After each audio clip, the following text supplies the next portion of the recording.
Hello everyone, welcome to this episode of MIMINEL'S Diary. On this show, we're going to have our very first topic. Yay! I'm excited. I hope you too are. On this show, we're going to talk about career choices. Stay glued to your screen and don't forget to subscribe if you are new to this channel. Like, comment on your views about the video and what you would want us to talk about on this show. I'm open for options and suggestions. Thank you very much. See you after the break.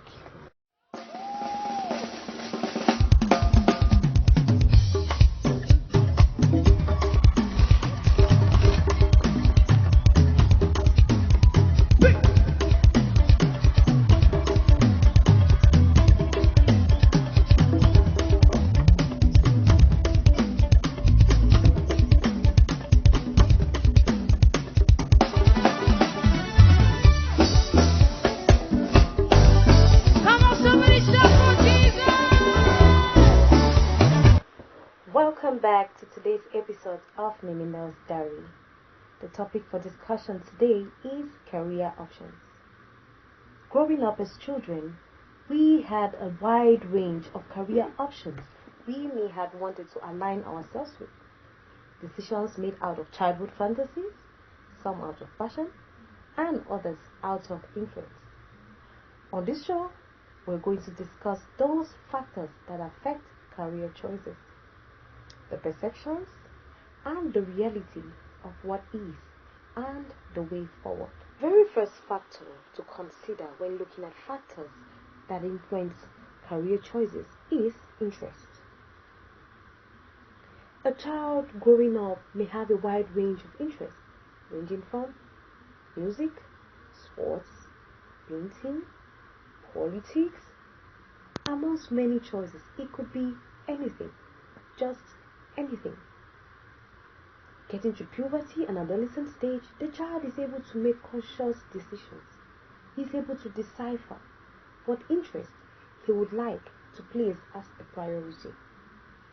This interest in the long run is what guides this child's opinions and thoughts of what he may want to become in future. However, in a typical African society like Cameroon, for example, it is not the case, as other factors such as parental and societal influences affect these decisions. A parent may want their child to become a medical doctor, even when that child is not science inclined, all in the name of prestige, maybe family prestige, just for comparison, and many other options. Usually, when this child is unable to meet up to such expectations, you realize that these parents begin to think of the child overgrown or too stubborn to listen to them. However, it may not be the case.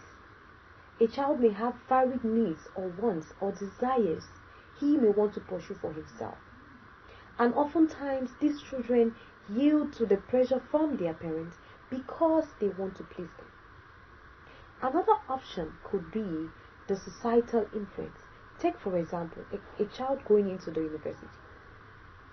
Your results at the advanced level determines how much or what course you're going to read at the university. Not every parent is able to send their children to professional schools to acquire professional education. So for the majority of students, it becomes the option of a government university, which is affordable. Usually, getting into the university, there are requirements to meet. And a child who may have passion, say for example, journalism and mass communication, may end up not studying journalism and mass communication if his points at the advanced level do not meet the requirements of that department. Now, a child has this passion and possibly the potential for that department, but is unable to get in. He becomes frustrated. And the university these days offers you what they feel you're capable to handle based on the results it gets from the advanced level. This is usually the problem after graduating thousands of students and they find themselves stranded out there. Some having the degrees just because they want to please their parents, others having the degree just because they want to align themselves with their friends who have degrees, others going into a particular course to study just because their friends are in the same course. The list goes on and on. A lot of these factors happen because the Cameroonian youth, for example, lack the orientation. There is no adequate orientation on what to do. Before going into a particular course per se, into the university, it is wise for you to be oriented. Know your society. Know what is needed. However, it is not the case. So many, out of excitement of passing the advanced level, just want to align themselves and say, oh, I'm in the university. It is not usually the reality when they leave out of school and they find themselves stuck. Other influences could be laziness. Youth may just tend to be lazy. A youth may want to enjoy his life without necessarily working to attain the enjoyment that comes with hard work. Hard work pays. You need to put in work and effort to get success. There is no dignity in rushing life. Others may leave school frustrated and you find them walking from one career to another just because of frustration. Frustration is another aspect, life situation. Life in itself may not present you the options to excel in the particular field you may have chosen. Other factors that could affect career options could either be peer influence. Nowadays, it's really easy for a child to align himself with a more social inclined person than a religious person. The society at which we are today, the advent of the internet, everything has been made available. Students tend to be lazy. How many students out there actually pick up their books to read before lecturers get to class? How many students can boast to tell you they actually write their exams out of their own knowledge to succeed? It is not the case today. And there is a perception that a child makes a career option at the level of the university. That is not the case. We tend to undermine ourselves, our potentials. There's a lot we carry inside of us. That's why it's easy for a child to go into the university to study whatever course he or she may deem appropriate at that point in time, without necessarily thinking and asking questions of how effective, how important, and how useful that certificate will be at the end of the course. This brings me to the perception we Africans have that skillful jobs are for the unemployed. Hand job in local parlance. So a person who, for example, is a tailor, a seamstress, a designer, or maybe a hairdresser, is supposed to be an unemployed and uneducated person. Sorry. This is not the reality of things. But that's the perception we have grown with for years. That anyone you find doing maybe a technical job or maybe this the local paid jobs is an uneducated person. That is why it is easy for people to lose respect for maybe hairdressers, tailors, seamstresses, mechanics, drivers, and the rest. I bet you nowadays, majority of the graduates out there are the ones in those fields. Believe me or not, if we, the youths, are properly oriented, a lot of decisions will be better. Handwork in local parlance is not for the uneducated. As a graduate, you can still learn trades. You can learn, study. What do you do with your free time? It's not all about African magic movies. No. Read books, do research, inquire, know about what's happening in your society. You can learn a trade even in the comforts of your home without necessarily going out to a shop or places to learn a craft or a trade and paying fees to learn. Take me for example. The crafts and skills I know today were not learned from any university. These skills were learned in the comfort of my home and for free. So it takes nothing for you to invest your time in things that will profit you. I could literally braid, make wool carpets for my house, and other interior decor ideas I have got the comfort of my home and at my convenience.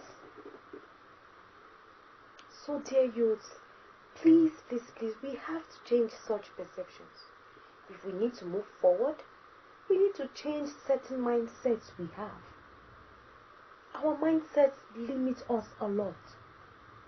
It's okay for you to have a degree and have other crafts or skills you use to make a source of income for yourself. It is okay. The mindset that crafts is for people who are uneducated has persisted for so long, and it's time for us to eradicate that mindset if we have to grow. We all have seen the reality of things. After school, majority of us who are jobless are forced to go into the streets to hustle. You find majority of people driving taxis, others riding bikes, others opening small businesses for themselves, others go into different fields. Please, this mindset should change if we have to move forward. And the perception that a child must be at the university to be able to decipher on which decision he should take on what career path is best for him is not the reality. The reality is, at an early stage, at infanthood, even right up to the stage of 14 years old, a child is able to know what he wants for himself. You find that child, his interests. Ginbeck states this as he talks of the choices, career choices are being formed in a child's infanthood. And the first stage of this is the fantasy stage. And it takes place right up to the age of 14. And it's true. In the Western world, we realize the child is encouraged and trained based on his interests and his passions. He's not forced into doing one thing or another thing, maybe to maintain the family prestige. What kills the African community is because our parents sometimes look at the expectations too much without necessarily getting the reality of things. What they expect their child to be once the child completes university education. Oftentimes, these expectations are not met. What is expected to probably be that shelter for the family. But the reality, the same children oftentimes turn to the for financial assistance. So it's high time we learn to make conscious decisions. It's high time we take a bold step to make a change for ourselves, our families, and our nations. A lot of aspects come into play when choosing a career, and certain things must not be undermined. We have to be conscious. We have to take conscious decisions, informed decisions for life-changing situations. Our decisions have to reflect the future so we don't end up in regret.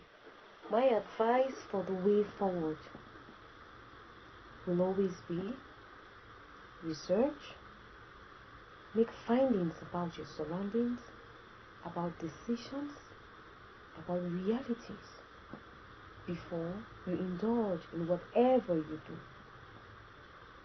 Take informed decisions.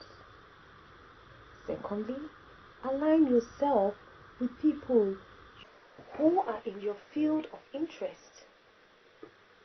Get mentors if possible. Align yourself with those things that matter. Be bold enough to follow your dreams. Whatever interests you have, whatever passion you have, be bold enough to invest time in it to make it work. And thirdly, make whatever you do a passion. Once you make what you do a passion, I bet you will have the zeal to succeed. If it's not a passion, you may turn to do these things without the satisfaction, and you might not put in your best. Make your passion the way forward for you. Make your passion your source of income. And in the case where you have a source of income, make it your passion. That will be all for now on Career Choices. I remain your host, MIMINEL, on MIMINEL'S Diary. And don't forget to comment. Let me know your thoughts on the video and your thoughts on the realities of things. Also, don't forget to subscribe if you're new on this channel. Don't forget to like and share. Don't forget to hit the notification bell below to get notified on our videos every time we upload them. Until next time, I remain your girl, MIMINEL, from MIMINEL'S Diary. Thank you.